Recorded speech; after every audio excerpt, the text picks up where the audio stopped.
At a deep-sea workstation 10,000 meters below, the divers caught a strange creature. Curious, the woman picked it up with a stick.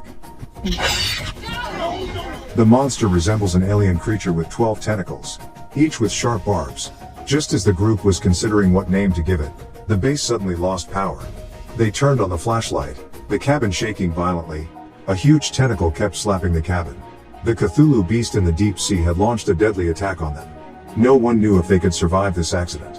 They are a group of researchers, employed by the Skyworks Group, stationed in the Marianas Trench to help extract oil.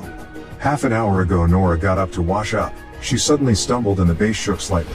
Immediately afterwards a drop of water fell between her fingers and a violent explosion ensued. Nora ran frantically down the hallway, shouting as she ran, trying to wake up her sleeping teammates. But it happened so suddenly that by the time she ran into the safety hatch, only John had followed her in. When they tried to close the hatch, there were survivors at the end of the corridor running hard, with the seawater pouring in behind them and 1,000 times the atmospheric pressure. Nora hesitated and pressed the button to close the door, and the instantaneous pressure difference triggered an explosion that sent both of them flying. When they woke up, the intelligent voice was broadcasting that the base structure was damaged and would soon collapse. The communication system is damaged. They cannot contact the ground. Nora decided to go to the escape pod.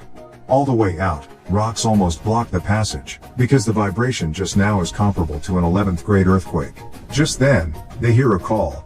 And it turns out to be their friend Paul, who miraculously survived being crushed under the rocks. Together they headed to the escape pod, crawling through the narrow passageway and passing by their dead teammate.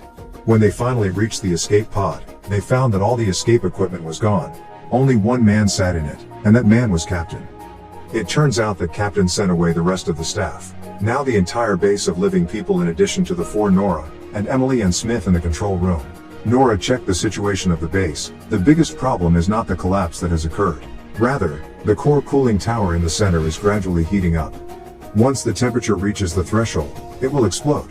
The only escape route was to put on a special diving suit, descend 12,000 meters to the bottom of the sea, and hike to another base a kilometer away. But whether there is enough oxygen and whether the diving suit can withstand the enormous high pressure at the bottom of the sea, no one can guarantee. After everyone was fully dressed, they stepped into the lift with fear and trepidation, but when they entered the water, they heard the sound of breaking glass.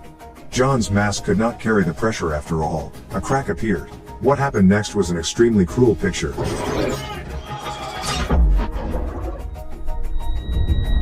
Blood and water floating between the crowd. But everyone's eyes were drawn to the darkness before them, because the unknown danger is always more frightening than death. 5 people descended to an elevator platform for a temporary rest, but here received a distress signal. Smith took his weapon and went out to check, only to see a bizarre scene. It turned out to be a strange deep-sea monster, and when it was found, it was gnawing on the bodies of the workers. Several people were excited to study the monster, but the lights suddenly went out. Captain rushed to open the flashlight, the cabin around the sound of a loud crash. Captain shines his flashlight into the skylight overhead, and the scary unknown creatures make people's heads spin. Worse, the core cooling tower above suddenly exploded at this moment, and the powerful impact made them fall rapidly to the bottom of the sea. Everyone rushed to put on their masks to escape from the cabin. Around the dust, cannot identify the direction. The huge building wreckage kept falling down. The slightest mistake is the end of the world. Smith, in order to cover Emily, himself by the falling wreckage hit, but fortunately the boulder with his shoulder. Smith is not seriously injured. The crowd carried him to the first staging area, only to find that Smith's oxygen filter was damaged, just almost suffocated to death. Paul also began to argue with Emily, saying that he had just seen a monster. Captain interrupts the two, calms everyone down, and then takes the cable car to the next staging area. But halfway there, they are forced to stop. The passage ahead is broken and there is a large area of standing water, so they can only move forward on foot. The most petite Nora first to explore the way. The water is not deep, they can pass one by one. When it was Paul's turn at the end, the accident happened.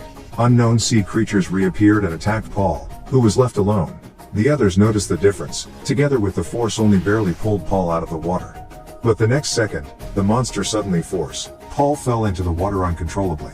Then a blood mist bloomed. Paul was surprisingly strangled alive by the monster. The sudden scene of the 4 people scared out of their wits. Emily began to regret, saying that they should not come to this place. Smith also completely discouraged, plus the deep diving suit damage. He intends to stay here, unwilling to drag the team behind. But Captain disagreed, helping him to simply repair the oxygen filter. The four people once again assisted towards the destination.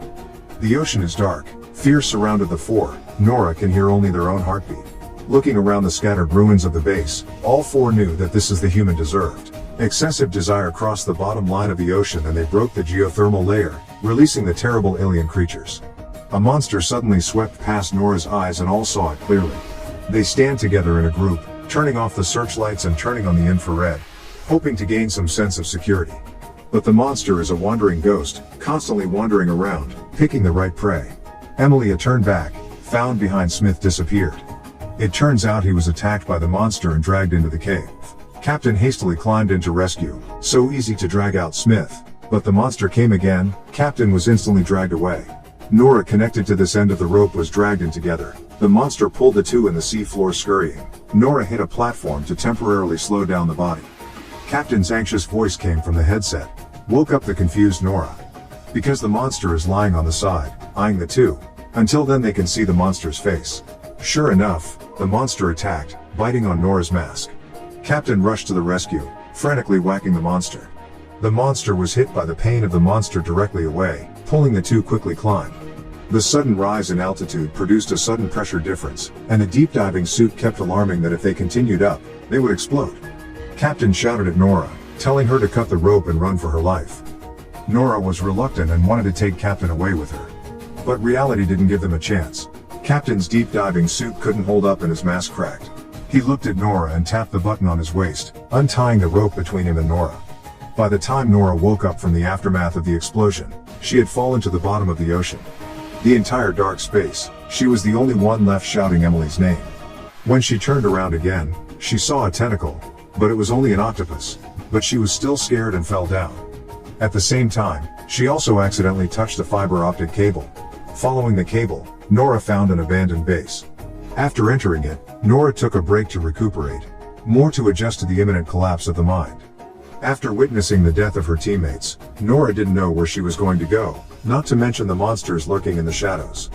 She tries to contact her teammates on the radio and asks for help on the ground, but no response is forthcoming. In the midst of her internal struggle, Nora saw her new deep diving suit in the closet and her gaze became determined. She lifted the items on the table, spread out the map to determine the route, found a flare gun, and re-entered the dangerous abyss. Along the way, she talked to herself to cheer herself up. Finally, she heard Emily's voice in her headset, and a dragging trail appeared on the ground. She rushed to catch up with her, saw the long-lost light. Nora excitedly rushed forward and Emily hugged together. The reunion through life and death gave the two women renewed motivation. Nora also learned that when she and Captain were dragged away by the monster, Emily had been carrying the unconscious Smith hard towards the destination. Nora kept talking and cheering for the resilient Emily. I do not know how long to walk, finally reached the destination. But they walked into sea, let a person's head numb. The road leading to the gate, floating countless monsters. They hovered neatly, as if in hibernation. Nora and the two had no choice but to take the plunge into the monsters. They crept past, afraid to wake up the monsters. But the oxygen alarm of the deep diving suit went off untimely, and a tentacle hit Nora's mask. She did not dare to move, but urged Emily to take Smith away. Finally, the tentacle let go of Nora. It seems to be a false alarm. But the next second, the tentacles grabbed down again, and the giant monster grabbed Nora and shoved it into its mouth. In a panic, Nora pulled out a flare gun. A shot killed the monster. Nora managed to get out. But Nora escaped but found that the monsters had disappeared and were replaced by a huge black shadow overhead. She loaded her flare gun and fired a shot at it, and what appeared scared her to the point of weakness. It was a Cthulhu behemoth. Just one head was 100 meters long, and the slightest wave of its tentacles could cause violent vibrations. Nora was shaken off her feet, unconscious. Emily found her in time, dragged her back to the base, successfully rescued. The three of them supported each other and ran towards the escape pod. They thought they could be saved, but one of the three escape pods was broken. Nora did not hesitate, forcing Emily and Smith into the escape pod, and pressed the start button. Faced with the hope of survival, Nora chose to sacrifice. Watching her teammates leave, Nora crouched despondently in place, waiting to die. But the next second, she was not calm, because she found that the giant Cthulhu released a group of monsters, swimming in the same direction, and their end is exactly the teammates' escape pod. If we don't stop the monsters, our teammates will definitely die. Nora silently walked towards the computer and pressed the self-destruct program for the core cooling zone. With an explosion, Nora and the monsters died together.